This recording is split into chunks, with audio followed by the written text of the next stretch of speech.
Hi,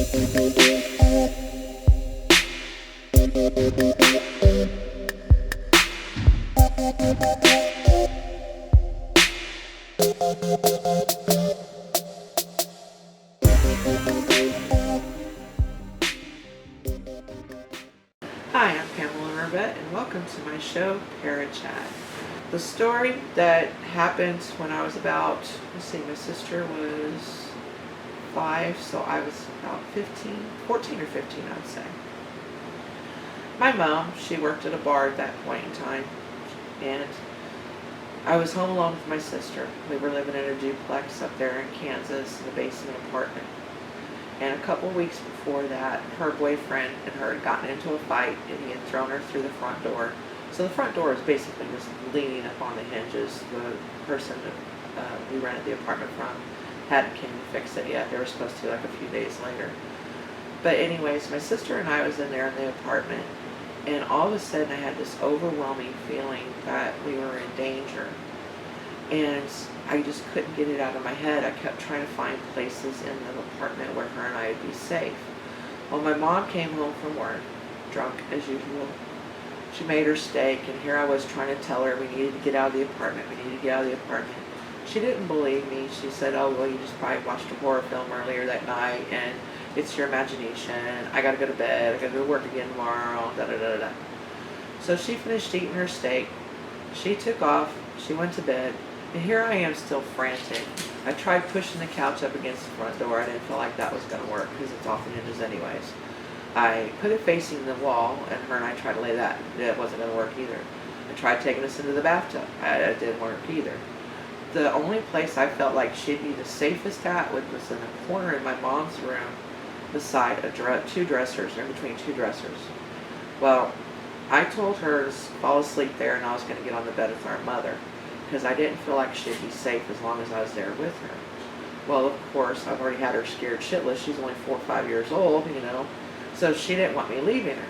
So I managed to stay awake long enough for her to fall asleep, and I got up on the bed with my mom, and then I fell asleep eventually.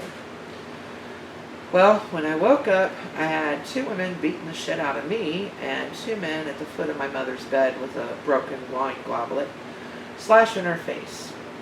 Eventually, one of the women gets up, picks up my sister, and says, "Well, maybe we ought to take her with us, so if you go to the cops, we can send her back in a box of little bitty pieces." Well, everybody said, "No, you're not going to do that," so she roughly threw my sister back down in the corner.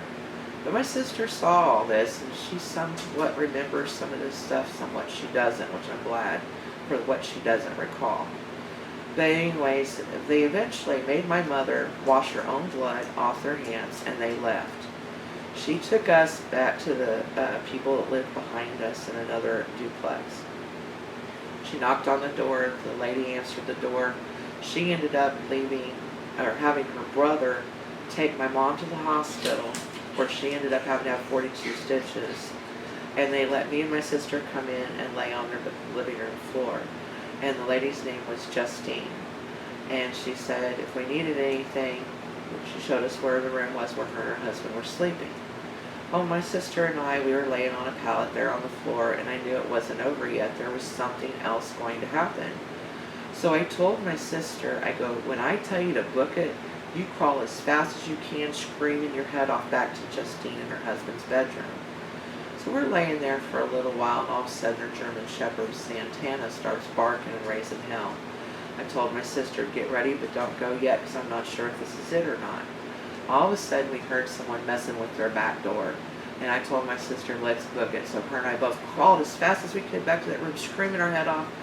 Little did we know, her husband slept in the buff. He jumps up buck-ass naked, schlong all over the place, swinging back and forth. And what we ended up finding out was somebody had taken a pocket knife, and they had cut a hole in the screen, and they had stuck it in where the deadbolt was and tried to jimmy it, and it broke off into the lock of the door. So we know beyond a shadow of a doubt that somebody was trying to get back in, and I'm almost positive it was the same people who had just attacked my mother and me. Now, the reason behind the attack, come to find out, was because of the fact, first of all, She knew these people. The man and one of the women was a married couple, and the guy, the younger guy, and the older woman were all related to the guy that was married to the woman.